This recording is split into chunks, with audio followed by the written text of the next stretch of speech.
Hi welcome to Lakshmiraja's kitchen. ఈరోజు స్పెషల్స్తో అద్దరగొట్టేసాను. ముందుగా చికెన్ కర్రీ అయితే రెడీ చేస్తున్నాను.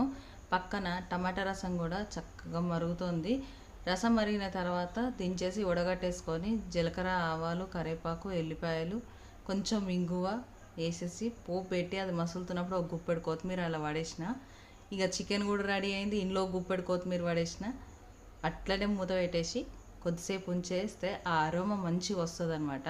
వడపిండి కూడా రెడీగా ఉంది. చేతికి కొంచెం తడద్దుకొని కొంచెం పోర్షన్స్ని తీసుకొని వీడియోలో చూపిస్తున్న విధంగా వడలి రెడీ చేసి వేడి ఆయిల్లోకి వేసుకొని కొంచెం హై ఫ్లేమ్లోనే వీటిని రెండు వైపులా కూడా చక్కని గోల్డెన్ కలర్ వచ్చేంత వరకు కాల్చుకుంటే వేడి వడలు రెడీ. ఇవి రెడీ అయిపోయినాయి. ఇంకా వేడిగా సర్వ్ చేసేసుకుందాము. ఇవాళ మా ఇంట్లో specials vada, chicken gravy curry, tomato rasam, chicken fry and rice. ఇంట్లో మీ ఫేవరెట్ కాంబినేషన్ ఏదో కామెంట్ చేయండి. వీడియో నచ్చితే లైక్ అండ్ సబ్స్క్రైబ్ చేయండి.